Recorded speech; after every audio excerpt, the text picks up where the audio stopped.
Welcome back to the podcast, guys.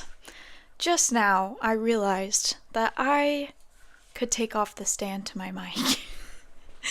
So now I don't have to be holding this giant contraption while I'm talking to you guys. So it's starting off as a great podcast today because I don't have to hold that. Yeah. Welcome back. I've realized today that I have been in my unbothered era.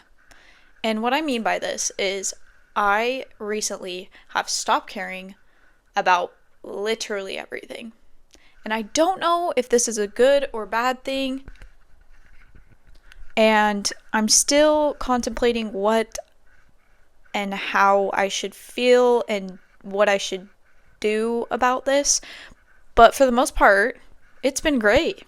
It's been great not going out and having to get ready. Like, I literally went to Buffalo Wild Wings and sat down. I think I said this in another episode with my dad. And I was wearing no socks, slides, my Christmas pajamas that I grew out of from when I was like 15, 14. So, they're short. And a hoodie with some sauce stain on it. That just goes to show how unbothered I've been. And I'm low-key loving it. Let's get into it. Welcome back to always have to stutter, don't I? It's because I'm drinking another cherry Coke. Welcome back to Caffeine and Confessions, everyone. Confessions. Shh. So I also realized today while I was in the shower that I used to be a huge hater on podcasts. Isn't that quite hilarious? Yes, it is, because now I have one. And my parents were always into them, and when I was at the gym, I'm like, what do? I'm getting sick of my music. My parents are like, listen to podcasts. I'm like, are you fucking dumb? That is boring. No, it's not. It's crazy how people change, and I can change, and my mind can change all the time.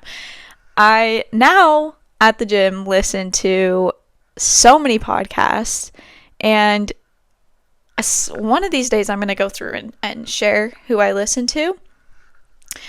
But basically what I'm saying is I'm a hypocrite and I love podcasts now. So let's get on with this episode. It's going to be pretty long. I have a lot of things to go over, and it's going to be longer than my normal episodes, so this can be good for some people or bad. It's however you want to look at it, because I know some people are like, ugh, I can't listen to longer. I don't have an attention span to listen to longer than 30 minutes, and other people are like, great, more this week. So yes, in my opinion, this is great because we have a lot more to go over. My first topic of conversation today, we're going to talk about judgment. And being judged, and why people are judgmental, and if anyone's ever felt judged. Which, if you're a normal human being on this planet, yes, you have. And you've probably judged others. This is a universal experience. It's impossible not to, but there is a scale on each person, how judgmental they are, and where do you lie on that spectrum? Me? I lie... Let's see. If we're doing 1 through 10, I want to say I lie in 3. I don't know if this is good. I don't know if this is bad. This is where I'm rating myself, though. So why are people judgmental? Because it's a built-in mechanism in our brain. Whether it be you are judging someone for the bad or for the good. Either way, when you go out, and whether it be a person or a thing or anything, everyone has their own different opinion on whatever it is. And I feel like when we hear the word judgmental, lots of people take it as a bad thing, but I don't know. In my dictionary, my definition book, I don't see the negative in the word or judgmental in general. And I think lots of people would get offended by this maybe? I don't know. Would you? Because it has a negative rap, and when you think of, I don't know, if someone were to think about the word, it would just have a negative connotation with it. But okay, let's continue. So I wanted to go over an experience where I felt judged, I guess, or went on the daily basis. This is hard. Have I ever felt judged in my life? Yes, obviously. I think everyone has. I'm just trying to think of an experience right now to tell you guys. Should have probably written this down before I started this, but we are always winging it. Let's see. You know, a lot of my core memories are from tennis because that was my life growing up. So this is one. When we were at my tennis camp, everyone gets into groups to split up into courts, and our coach would choose team captains. So there would be 4 or 5 team captains, and I feel like you guys already know where this is going. It's never good when the team captains have to choose who's on their team. And if you were just starting tennis, obviously at this time I was really young. I had only played for a short amount of time. And it wasn't like I was super bad, but no one knew me. I just started there, and people judge. People make assumptions on you and who you are and how fun you are and your personality and how you look and, what's your skill level. So when it came time to pick people, obviously I was the last one to get chosen. And is that the worst feeling? I'm pretty sure it is, because I don't think anything tops that feeling when you are the last picked for games, and then you just feel like I'm never going to return because none of you like me here. And then you just go round and round in your head thinking about your decisions and why you're there and if you even want to keep playing. And I hate that this club did this, because why are we letting kids pick? You know, it just becomes too much of a, I don't know. I would start like putting people on pedestals when I was there. I would be like almost idolizing some of the kids that were better than me just because, like, they, for whatever reason, you know, they seemed cool. They were way better. That's probably the main reason. And it was just cool to me. This sounds so terrible. Like, how dumb was I? It's tennis, bro. Life does not revolve around this stupid sport. And also, things okay. It's crazy the relief I've gotten after I've gotten out of this sport. Sorry to change the topic, but we're on to this. And the relief of feeling not responsible for the sport and for your tournaments and and it's so funny how you can get caught up in something so stupid because there's a whole world out there and you're so locked into this one thing for so long. At least I was. And on every vacation, on every holiday, it's all you're thinking about all the time is, I should be out practicing right now. I should not be eating this. I need to be working out while I'm sitting around on the holidays to work off all this food. I need to be in shape when I get back to practice. I'm going to suck when I come back if I don't practice while I'm on break. Like, and for what? Because you don't want to feel judged. At least I didn't. When I got back, I didn't want to be sucky. I didn't want people to see that I sucked. It was a personal thing. Like, I also didn't want to suck, but it was more about what other people were going to think when I got back and I wasn't playing well. No one wants to play with you. No one wants to hit with you when you suck. So that was a main reason. And I think to get over this feeling of judgment, because I know a lot of people with anxiety are constantly feeling like all eyes are on them all the time. And I know in a minor amount, just from the small anxiety I have had, And I just can't even imagine, just with like the small amount, how bad some people have it to where they can't leave their house. Because I've read articles and I've seen people that actually have it so bad they get hives or they start sweating uncontrollably. And to feel like that all the time, I just couldn't even imagine. So what can we do to minimize feeling this way while we're out? And I mean, meds is always an option. And as you know, I know a lot of the people that probably have severe anxiety are definitely on medication. But what can we do on top of that? Because sometimes medication doesn't work, or it's not the full cure. You also have to do something on your part. And my advice, as always, guys, work and focus on yourself.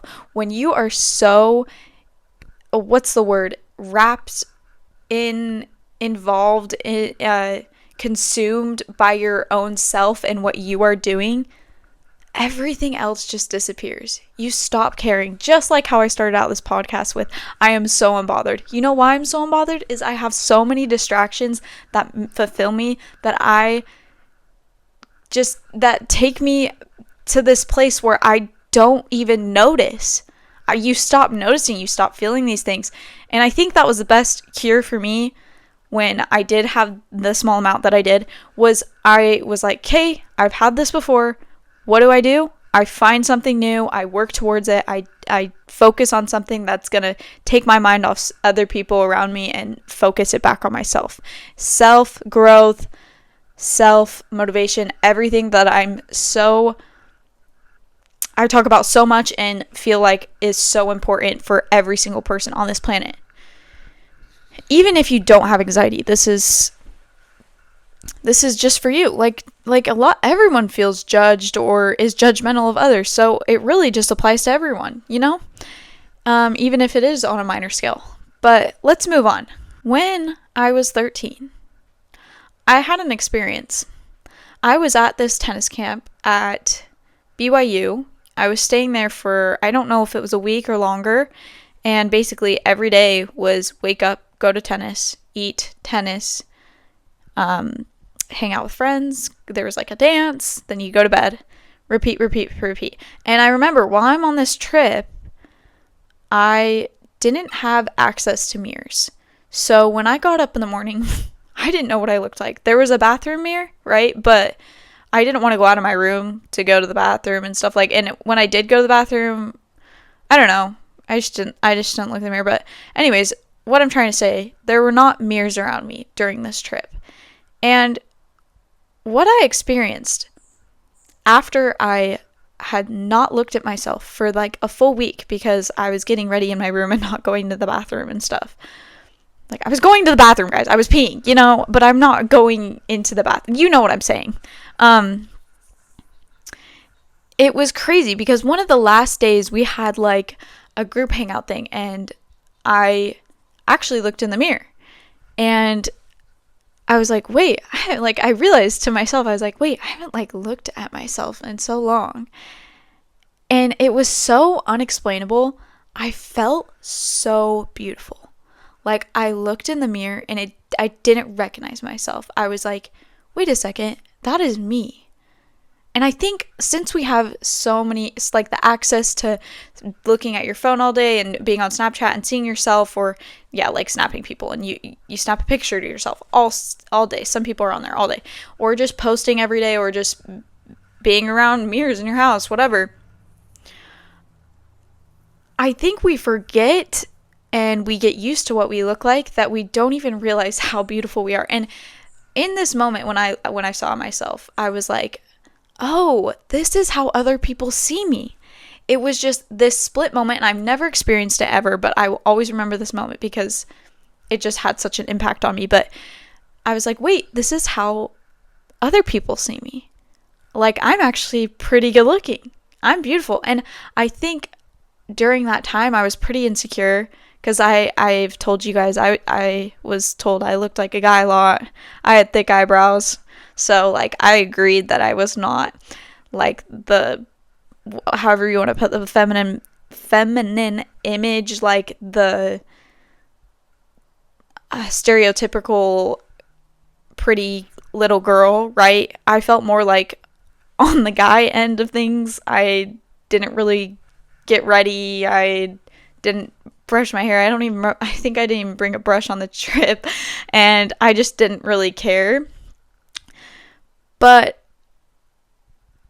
replaying, when I was thinking about this and thinking about putting this on my podcast, I was replaying it in my head, and that whole trip, I was so concerned with myself and what I was doing internally, and I was consumed with like tennis and what was going on, and it just made me forget to pay attention to the external things. And I think that is so big. I always say that is so big, but you know what I'm saying. It's huge. If you can just get rid of, and it's so hard these days because everything is external. Even getting jobs is so surface level, like they want to hire you if you're good looking, you know? It's really hard not to pay attention. But if one thing that I recommend to everyone is this week, just don't look at yourself in the mirror. Don't look at your phone.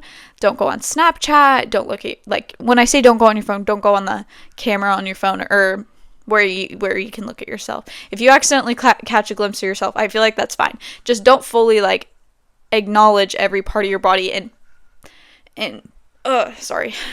pinpoint things that you dislike or like or whatever, you know? And if you do makeup, I'm sorry, you're just gonna have to quit the makeup this week because it's really not that hard. That's another, like, if you can't go a week without makeup, that's an insecurity thing. And I very much what am I trying to say?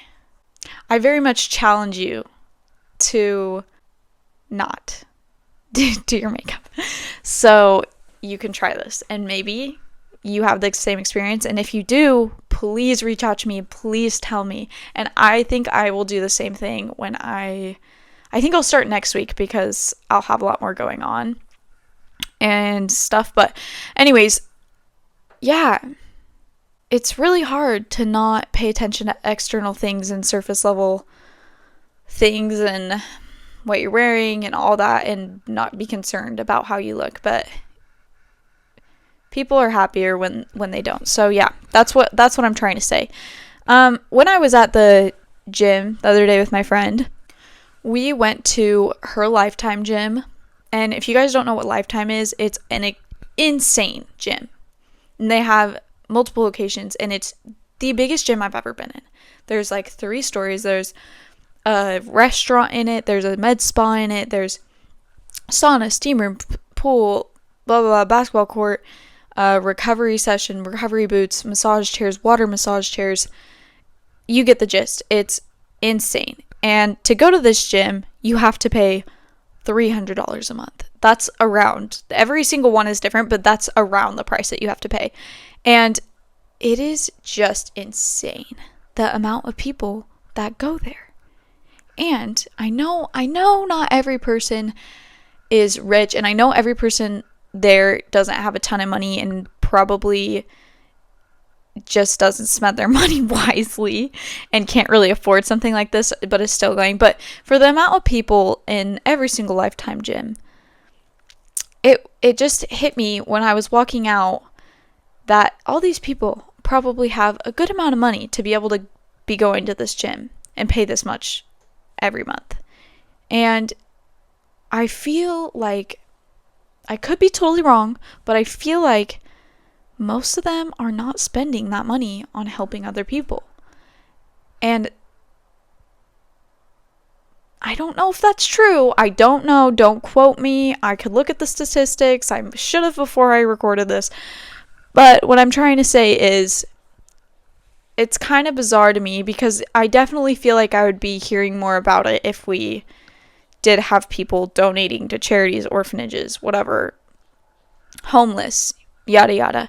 I feel like I'd be hearing about it if more people were doing it. And I wish more people would say and come out and tell us that they are doing it, because maybe some people are humble and just want to keep it to themselves and like don't need to be praised for it, right? But it would be nice to know how many people are actually donating to charities and stuff. But yeah, that was just a thought I had while I was there. Really random, but I was like, these people are on the higher end of having money, right?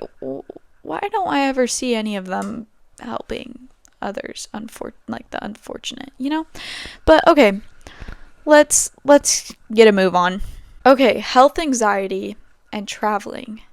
These are my personal experiences with both these topics. Okay, first we're going to start with the health anxiety. I have major health anxiety, and I don't know if this is normal, but I get like anxious about spending a night at a friend's house or doing something out of my routine. I don't know if this also got to do with OCD, but because in my head it's unhealthy.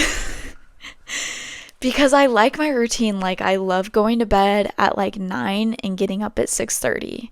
And like this morning I went to bed last night I went to bed at 8 and I got up this morning at 5. And I love it. And I feel like it's the healthiest way to live. And I think everyone should try to get on that routine. But I understand that jobs and work can get in the way of what you decide to do with your schedule. But, if everyone could, in a perfect world, I would have everyone go to bed at that time and get up early. And this is coming from an early bird that used to be a night owl. So everyone can make the switch. But what I'm saying is I have a hard time going to friends' houses because I want to get up and go to the gym, and I want to get up early in general. And I know if I'm there and I get up, I'm going to be sitting in my bed being unproductive for the next 4 hours before they wake up. So I get real anxiety with this, and please tell me this is universal. I don't know if it is, but this is how I feel, and I can't help it. And also traveling, and when I can't get my protein intake in, or I feel like I can't like be active, like just move my body, like maybe we're stuck on a cruise ship or something. But there's in the end, like, and also I always find a way to. Whenever I'm on vacation, I always find a way to move my body. And if I was on a cruise, I could probably just run laps or something, even though it would not be that fun. But I need to stop having this weird anxiety about it because it prevents me from wanting to travel. So next topic, traveling. I get so much anxiety thinking about leaving and leaving on trips, like even if it's just a few days. I'm like, oh, like it doesn't sound fun until I'm actually there and I'm immersed in it. Like the leading up to it, I'm not excited. I am extremely anxious. And I used to be so excited when I learned that I had a break and I could go on vacation. I was so hyped, and like I would pack a week early. Now I leave my packing to the day of. Like my Europe, like for my Europe trip that I was just on 2 weeks, right? And it was freezing. It was cold there. So I had to pack a ton of winter and make sure I had everything, or I was going to be cold on the trip. I still left it till the day before the night before we left. I know this isn't healthy. This itself isn't healthy. So now my health anxiety is taking it to the next level. Yeah, so please tell me I'm not alone in this. Continuing. Cancel culture. This one terrifies me. I am so scared of cancel culture. I am fearing online most of the time, but I put my full self out there, so I must not fear it that bad. And I know there are lots of people that fear it way, way, way, way, way more than I do. But it's the fact that why has this become a thing, and why have I seen so many average day-to-day people being canceled and their whole life falls apart, and they get like death threats and people saying they're going to come find them. They know where they go to the grocery store and they know where they live and they're going to kill them. Like, this is something that I hope I never have to go through. But honestly, everyone fucks up and everyone fails. And it's probably going to happen to me. And I'm going to fuck up sometime because I am putting my everything on the internet now. And yeah, I am just accepting that I might get canceled one day for something I say, even if but the worst, my biggest fear is getting canceled for something I didn't do. Because imagine your whole life ripped apart over something you didn't even do. And I was thinking about this because I watched a TikTok, of course I did, of Sienna May. I don't know if everyone knows about this girl, but I definitely do because I was a follower, and she got canceled about four years ago or something for, I think it had to do with sexual harassment with a guy. This other TikTok creator, his name was Jack, and there was all this stuff that went down. And basically she just came out with a video the other day of her telling us that it wasn't true. Like like the effects of being canceled over something that was not even true. And that just kind of hit me like a bus. I was like, oh my gosh, like this could be something that you don't even do, and people are digging your hole and burying you in it. Like, oh, biggest fear. And I feel like everyone is fearing this as well. I know I'm not alone on this. Okay, next thing. I am very guilty of this. What I'm about to share is definitely universal. I feel like most people can relate, and I am very guilty of this. And it is texting instead. Wait, what is it?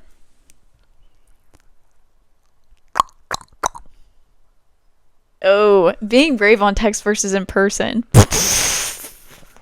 I am so guilty of this.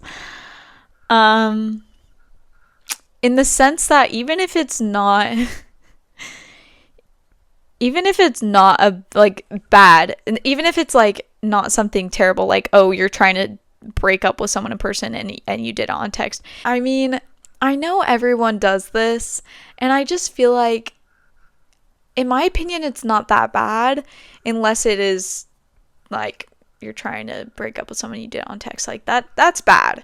But it's more if you feel like you really can't see. I'm a person that feels like they can't communicate. I'm just in general, first of all, just in general, but I can't communicate on like face to face. They're mad at me in some way. If someone's mad at me, my mind just goes blank. I'll sit there and stare at them and let them go off at me without saying anything because I can't think of something to say, purely because I don't know what I should say back to them. Or on the phone, for me, just hearing the voice makes me like freeze up, and I can't. And maybe I'm a terrible communicator, but this needs to change for me. I need to figure out how to not be so scared about this stuff. So I definitely am guilty of just texting people when I have issues. And I know this is bad. Don't do this, guys. It is way better to talk to people in person about your problems. But for me, I can't get 2 words out when I am trying to convey my feelings to you and you're standing in front of me. There's no way in hell I can. And when I text it or type it out, I feel so much more like my thoughts that I'm actually thinking can be put out, and I can rearrange it and make it how I feel like I've said it in my head, right? Because in person, in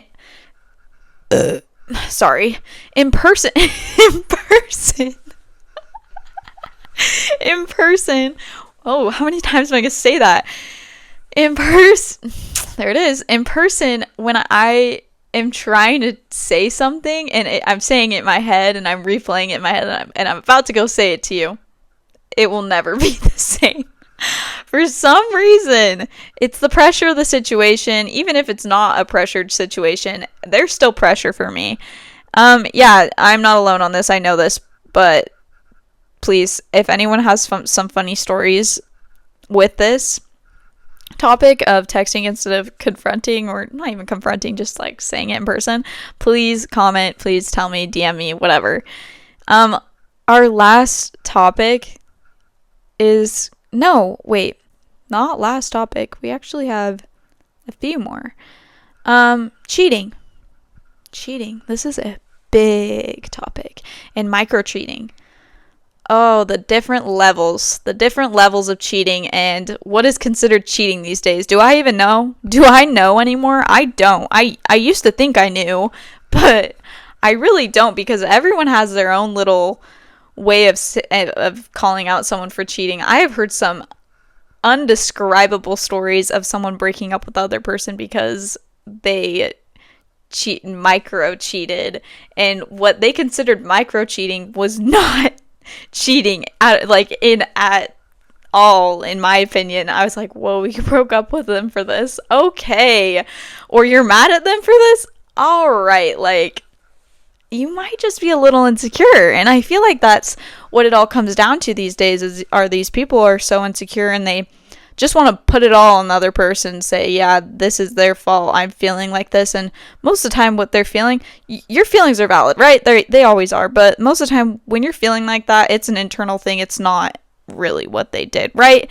So I am victim of this. I had done this. And when I did do this, it is because I was not happy with what was going on in my life. In my personal life, I was not where I wanted to be, doing what I wanted, and I was just unhappy altogether. So I blamed a lot on the other person, my significant other. Sorry, I have apologized, so don't come at me for this. But a lot of the time, it is insecurity and not actually what they're doing. So I feel bad for these people. Well, no, I don't, because good, you dodged a bullet. But like, I kind of feel bad that they had to deal with the backlash from someone that is more insecure in themselves and just blames it on them, right? So what does it stem from? What does cheating stem from? Also, when I was just talking about that, like, I would put it on them, right? Like, he never did anything that was cheating. It wasn't. Because now with a clear headspace, I can see that it wasn't. But in the moment, I was like, bro, you hung out with the girl group? That's wild. That's basically cheating. Not like that extreme, but you know what I mean. Okay, yeah. What does it stem from? I feel like there are a few different things that cheating comes from. I think one of the main reasons that a partner cheats is because they are not feeling validated in the relationship, or they're not feeling love from the other person, so they want to go out and get it out elsewhere. And I think this is the main one. In my opinion, it would be in all age groups. This is just the one that I come to think of when I hear the word cheating. And I don't know, guys. I don't know anymore. But then it also goes the other way. It goes, like I was saying, they're feeling it's like an internal insecurity, and maybe their partner's doing everything, yet they still go cheat because they're blaming everything on their partner and what they're doing, but really it's got to do with themselves. So that's another one. Those are two different ways, and I feel like another one is it's just not exciting anymore. They're past the honeymoon phase. They're looking for that lovey-dovey feeling again, and maybe like a one-night stand is how they're gonna get that excitement over again. But it all comes down to how you're feeling about yourself, or how you're feeling in your own relationship, because that is very telling on if you're gonna cheat or if you are gonna be loyal. Because most of the time when relationships are toxic, someone is like, and say someone's wanting to leave, but they're scared, right? They're just like, oh, it'd be easier to go find what I'm looking for tomorrow night and come back to this relationship, because I'm too scared of getting hurt when I leave and not having this person to be around all the time anymore. And that's another one that really scares me, and I hope I never have to deal with, because, oh, if you're listening to this, if you ever have an issue with me, just tell me, because I don't need someone to cheat on me. And if you do ever cheat on me, or if any boyfriend ever cheats on me, I'm gonna know it was nothing I did because I'm amazing. And that's how big my ego is. Sometimes. But yeah, that's how big my ego is. I will always say that it was never my fault. I didn't do anything. Well, I do a lot of things wrong, but never big enough to be the reason why you would cheat or yada yada, you know? Okay, let me just barf up words for you. Should you, should you date a cheater? This is the question of the day. Should you date one? And this, in my opinion, all depends on, drumroll, their age. It all depends on where they are in life, because I used to be a hard no on this and be like, once a cheater, always a cheater, right? As everyone says. But recently I've grown to be more accepting of people that make mistakes, and it's not end all be all, you know? Someone that's in their 20s and maybe hasn't experienced life like, say, someone in their 40s and 50s and is just insecure, because insecurity is definitely more common in younger kids, right? Because they haven't really seen the world right yet, or, you know.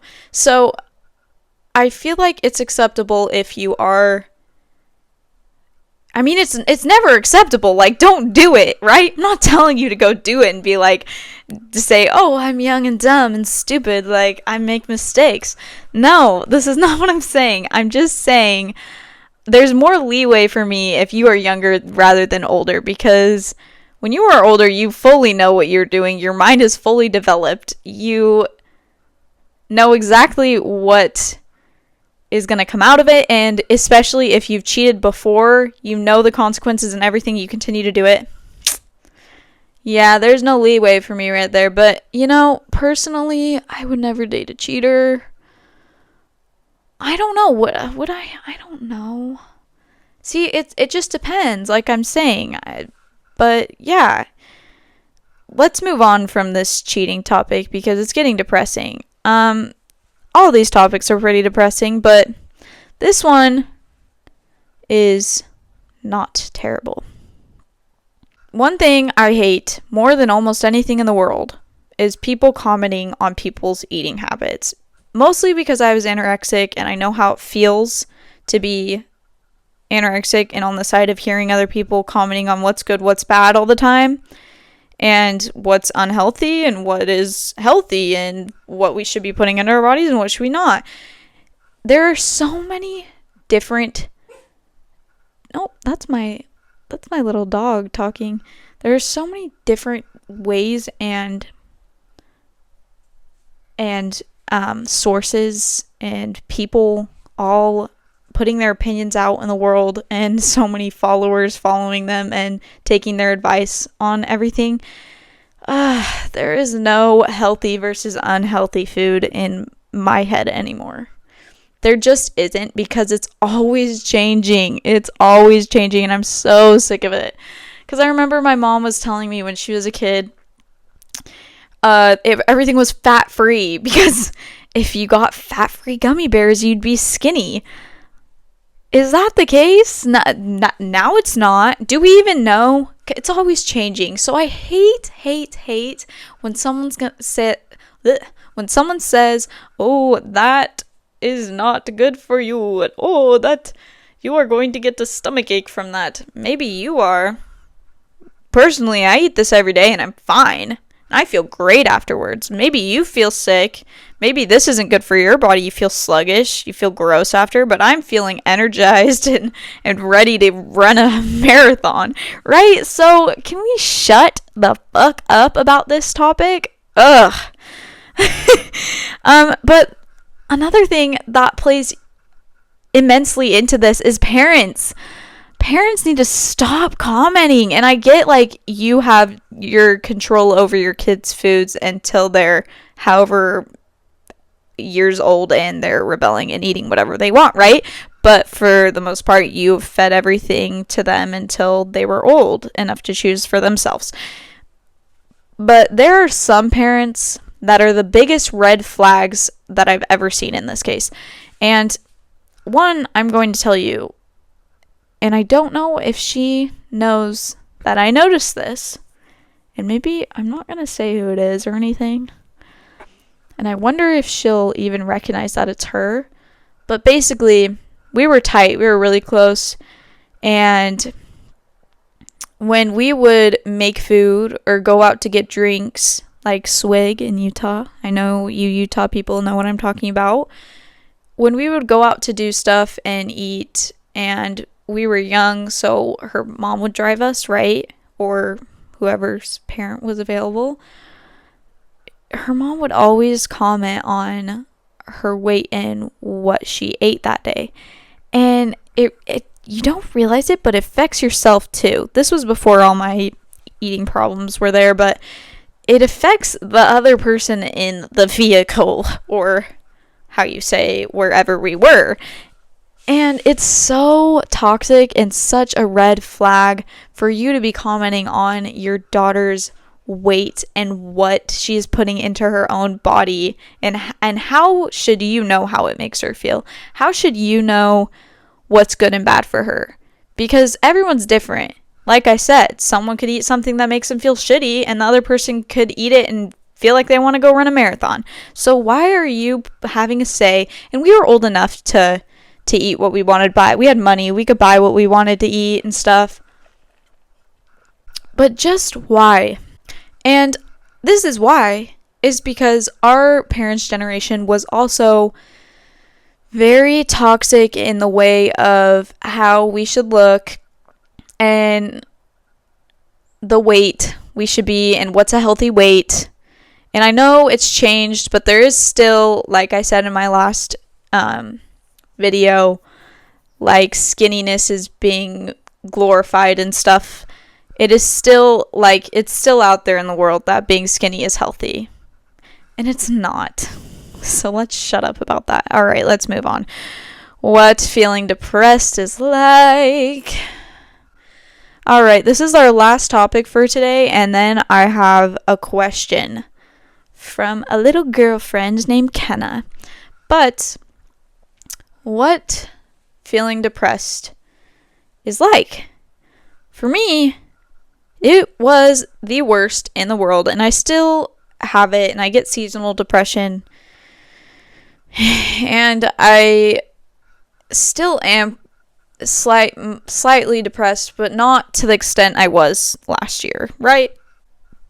So all of you people out there that haven't had to deal with this yet, or will hopefully never have to deal with this in their entire life, this is what it feels like.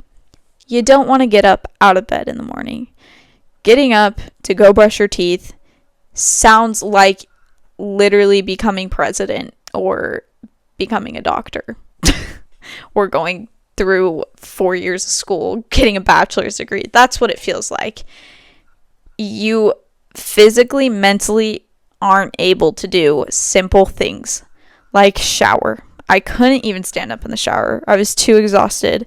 I was fine. I ate freaking 4 meals a day. I was exercising sometimes, but things like that, washing my body, literally putting soap in my hair. Sometimes I would sit on the floor of the shower and sit there for 10 minutes before I actually started cleaning my body.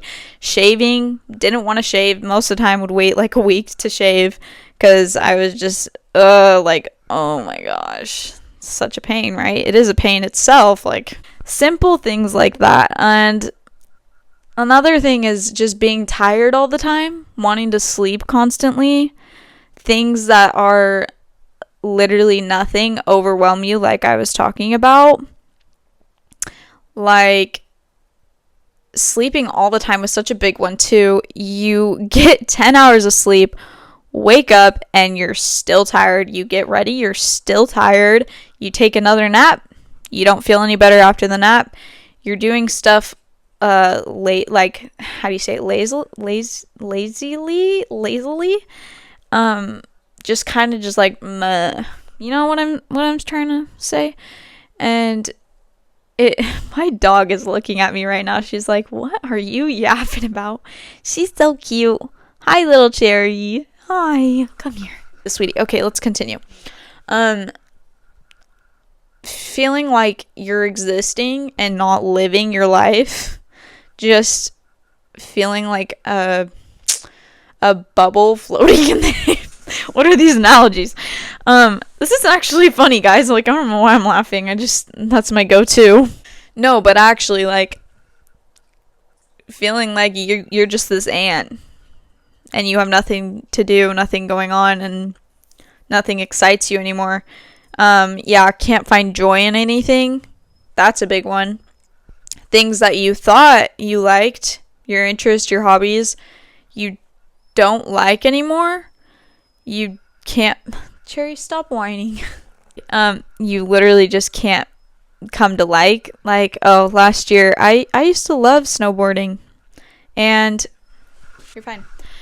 So yeah, like, I love snowboarding, right? I had so much fun going with my friends, but last year, could not find any joy in it. It was so strange. It was out of body, honestly. It's like, what? I love doing this. Why don't I like doing this anymore? This was my favorite thing to do. I was excited all week to go out and snowboard, and now I don't even want to go. Now it feels like a chore to go. Like, things that brought you joy and you used to thrive on are now like chores, almost. Like, basically chores. Like, you don't want to do it. What was another one?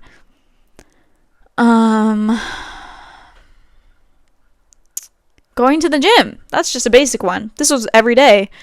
I love the gym. I've loved it since I was like 14, but some of that year, no drive, motivation to go. You could not get me to say I actually liked it.